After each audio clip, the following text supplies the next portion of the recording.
जय हिंद मेरे प्यारे साथियों, कैसे हो? आशा कर रहे हैं मस्त होंगे और स्वस्थ होंगे।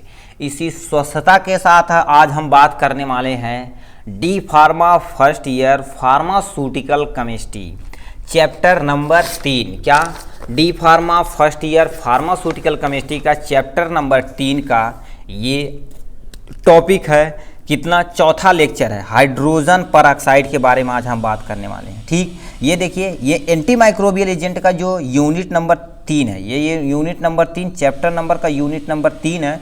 और आज हम पढ़ेंगे किससे? हाइड्रोजन परऑक्साइड के बारे में। ठीक है, चलिए स्टार्ट करते हैं आपका हाइड्रोजन परऑक्साइड के बारे में। एग्जाम के पॉइंट ऑफ व्यू से देखा जाए तो ये भी इम्पोर्टेंट है। आपको क्या करना है, देखिए, इसे पढ़ने के बाद आपको कौन कौन सी हेडिंग करनी है, इसे आप ध्यान यदि रखेंगे तो आप इजीली काम कर जाएंगे। ठीक, तो सबसे पहले हम आपको बताते हैं हाइड्रोजन परऑक्साइड, जिसका यानी मॉलिक्यूलर फार्मूला क्या है। यमओ मतलब क्या होगा, इसे पूरा लिखना पड़ेगा। मॉलिक्यूलर फार्मूला क्या होता है? H2O2। इसका मॉलिक्यूलर फार्मूला क्या है? H2O2 है। ठीक, मॉलिक्यूलर वेट की बात की जाए तो 34 ग्राम पर मोल होता है। ठीक, यदि पॉइंट आपको नहीं याद है तो आप सटीक लिख सकते हैं उसे 34। अब कैसे निकालना, इसे हम आपको बता देते हैं। जैसे देखिए क्या लिखा है, हाइड्रोजन परऑक्साइड H2O2, यही ना। तब बताइए क्या होता है, इसमें हाइड्रोजन 2 है, ऑक्सीजन 2 है, तो 2 गुणे मॉलिक्यूलर ऑफ हाइड्रोजन। हाइड्रोजन कितने नंबर पे? 1 नंबर पे, यहाँ लिख दिए। अब प्लस क्या लिखें? 2 गुणे ऑक्सीजन कितने नंबर पे? 8 नंबर पे, पीरियोडिक टेबल में बाबू। ठीक है, पीरियोडिक टेबल में 8 नंबर पे, तो 8 दूना 16, तो यहाँ पर हमने 16 लिख दिया, कोई टेंशन नहीं। 2 एकन्नम 2 और प्लस 16 दूना 32, तो यहाँ पर 32 लिख दिए। तो ये बताओ टोटल कितना हो गया? 32 और 2 34 ग्राम पर मोल। यदि आपको निकालना नहीं आता है तो आप क्या करिएगा, आपको सिंपली उसका किसे नंबर पे, देखो ऑक्सीजन देखा जाए तो 8 नंबर पे, हाइड्रोजन 1 नंबर पे, तो 8 का दुगना कर देंगे तो 8 दूना 16, तो हमने यहाँ लिख दिया। ठीक, तो इसी को देखो 34 ग्राम पर मोल आया तो 34 ग्राम यानी 34.02 ग्राम पर मोल हो जाएगा। मगर वो भी जब लिखेंगे तब भी आपका सही है। ठीक, तो आपको हमने बता दिया कैसे आपको यानी मॉलिक्यूलर वेट निकालना है। प्रिपरेशन की बात करते हैं। It is a prepared by the acidifying barium peroxide. Barium peroxide ये तुम्हारा क्या है? एक्चुअली बेरियम परऑक्साइड है। इसे क्या बोलते हैं? बेरियम परऑक्साइड बोलते हैं। ये बेरियम परऑक्साइड का फार्मूला है।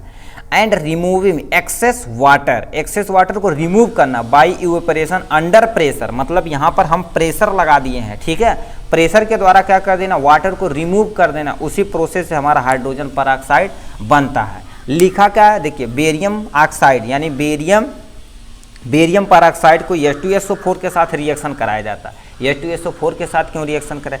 इतना स्ट्रांग एसिड है, ये क्या करेगा मेरे भाई, वाटर को ऐसे चुटकियों में हटा देगा। ठीक है, तो ये बेरियम परऑक्साइड को H2SO4 के साथ रिएक्शन कराए जाएँ तो ये एक्चुअली होता क्या है, आप इसमें रिएक्शन में ध्यान से देखिएगा। देखिए ये हमारा H2 है, किसके साथ रिएक्ट कर जाएगा? O2 के साथ रिएक्ट करके क्या बना देगा? H2O2 बगल में यहाँ तैयार है। उसके बाद ये यानी SO4 है, ये किसके साथ? इसके साथ रिएक्ट हो जाएगा तो ये बना देगा BaSO4 बना देगा। आप जब पढ़ेंगे रिएक्टिविटी सीरीज 9th में पढ़े होंगे, ठीक है, तो वो क्या कर देते हैं, रिएक्टिविटी सीरीज किसके साथ कौन तेजी से रिएक्शन करता है। ठीक, डिस्प्लेसमेंट रिएक्शन पढ़े होंगे। ठीक है, नहीं पढ़ेंगे तभी आप इतना समझ लीजिए, H2O2 के साथ रिएक्शन करके H2O2 बना लेता है, SO4 Ba के साथ रिएक्शन करके BaSO4 यानी बेरियम सल्फेट बना लेता है। ठीक, तो इतना आपका इजीली बन जाता है। ठीक, अब ये तुम्हारा हो गया प्रिपरेशन। अब आते हैं फिजिकल प्रॉपर्टी, मतलब हाइड्रोजन परऑक्साइड एक्चुअली होता क्या है। यदि देखेंगे घाव लगता है तो कहते हैं हाइड्रोजन परऑक्साइड से धो दिया जाए। ठीक, यदि घाव पे डाला जाता है तो बहुत तेज ये बदबद करता और व्हाइट कलर का झाग देता है, तो वही तुम्हारा हाइड्रोजन परऑक्साइड मेरे भैया, मस्त वही है। ठीक, तो देखेंगे तो क्या होता, कलर क्या होता, कलरलेस होता है, उसका कोई भी कलर नहीं होता। ऑर्डर की बात की जाए तो ये ऑर्डर लेस होता है। ठीक, टेस्ट की बात की जाए तो स्लाइटली एसिडिक नेचर का होता। क्यों? इसमें देखेंगे जो हाइड्रोजन है, हाइड्रोजन यानी H आयन जिसके पास होता है एसिडिक प्रॉपर्टी होती है, तो इसके पास H आयन होने के कारण से क्या होता है, हल्का सा एसिडिक प्रॉपर्टी। जितना ज़्यादा हाइड्रोजन आयन रहेगा उतना ज़्यादा एसिडिक प्रॉपर्टी रहेगी। तो ये स्लाइटली क्या होते हैं, एसिडिक होते हैं। ये सालबुल क्या होते हैं, वाटर में देखा जाए तो इनसालबुल होते हैं। वाटर में यदि डालिएगा ना, जैसे तेल नहीं होता है हल्का उस टाइप में हो जाएगा, इजिली सालबुल नहीं होगा। मगर ईथर में डाला जाए तो भन्न से सालबुल हो जाता जाता है, ये ईथर के साथ क्या हो जाता है, इजीली सॉल्युबल हो जाता है। ठीक, अब आते हैं किस पे, फार्मास्यूटिकल फार्मूलेशन पे। यदि मार्केट में देखा जाए, तीसरा नंबर ये है मार्केट यानी फार्मूलेशन, यानी यहाँ पे फार्मास्यूटिकल फार्मूलेशन यदि देखा जाए तो ये मार्केट में किस रूप में अवेलेबल है, सॉल्यूशन के फॉर्म में ज़्यादा अवेलेबल है। ठीक है, पाउडर के फॉर्म में आता है मगर ज़्यादा लोग नहीं रखते हैं। हाइड्रोजन पर को मोस्टली देखेंगे लिक्विड के ही फॉर्म में पाया जाता है। ठीक है, ये हो गया इसके बारे में। अब आते हैं किसी ब्रांड नेम पे आते हैं। ब्रांड नेम क्या हो गया, हाइड्रोजन पर सोल्यूशन बोलते हैं, इसे हम क्या बोलते हैं। दूसरा क्या नाम है, प्रोक्सो यानी प्राक्सोकॉल के बारे में पता है। ठीक, उसके बाद क्या होता है, पीरोजाइलिक के बारे में, इसके बारे में आपको यहाँ से ब्रांड नेम, ये सब ब्रांड नेम है, यानी किसी भी फॉर्म में आ सकता है। आप मार्केट में जाइएगा, यदि आप गूगल पे सर्च करिएगा हाइड्रोजन पर का ब्रांड नेम किस किस रूप में अवेलेबल है, तो भाने से 2-4 नाम आ जाएगा, जो आपको इजी लगेगा वहाँ से भी आप देख सकते हैं। ठीक, अब आते हैं किससे, स्टोरेज कंडीशन पे। स्टोरेज कंडीशन पे कैसे कैसे स्टोरेज कर सकते हैं, तो हम क्या लिख देते हैं, यानी स्टोरेज एट रूम टेम्परेचर, इसे रूम टेम्परेचर पे ही रखा जाता। क्यों, क्योंकि देखो इसे फ्रिज में रखेंगे तो इसकी प्रॉपर्टी लॉस हो जाएगी, स्टोरेज कंडीशन। दूसरा, कीप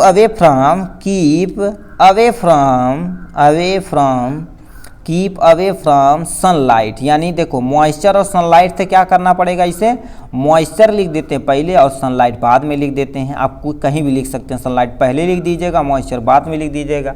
ठीक, देखिए ये keep away from sunlight and moisture, तो आपको इसे दूर रखना। दूसरा क्या देखना पड़ेगा, स्टोरेज एट रूम टेम्परेचर। ठीक है, और कीप अवे फ्रॉम सनलाइट। और तीसरा क्या लिख देते हैं, store in well close container, well closed container में इसे क्या कर देना है, रखना पड़ेगा। ठीक, storage in well close container क्या होना चाहिए, जैसे कोई भी मेडिसिन लाते हैं तो क्या करती है, एकदम अच्छे से रैपर में पैक होती है। यदि छेद हो जाता है तो क्या हवा लग के ख़राब हो जाता है। गांव में देखेंगे पहले जब छोटे थे हम सब लोग तो पुड़िया में बना के देते थे, तो उसमें कंटामिनेशन का चांस और उसकी मेडिसिन की जो प्रॉपर्टी ज़्यादा से ज़्यादा क्या हो जाती है, लॉस हो जाती थी। ठीक है, तो वो सब हमें नहीं करना है, अवॉइड करना है। ठीक है, तो ये इसके बारे में इतना था क्या, यानी ये 3 चीज़ स्टोरेज कंडीशन के बारे में आप लिख सकते हैं। ठीक है, उसके बाद क्या कर देना, यूजेज के बारे में आते हैं। ये as a disinfectant, anti microbial और भी ETC कर दीजिएगा। ठीक है, देखिए इसके तौर पे ये लोग यूज करते हैं। डिसइंफेक्टेंट मान लेते हैं ये हमारी हैंड है, ये थोड़ा ब्लैक है, कोई टेंशन नहीं, काला हुआ तो क्या हुआ, दिल वाला है।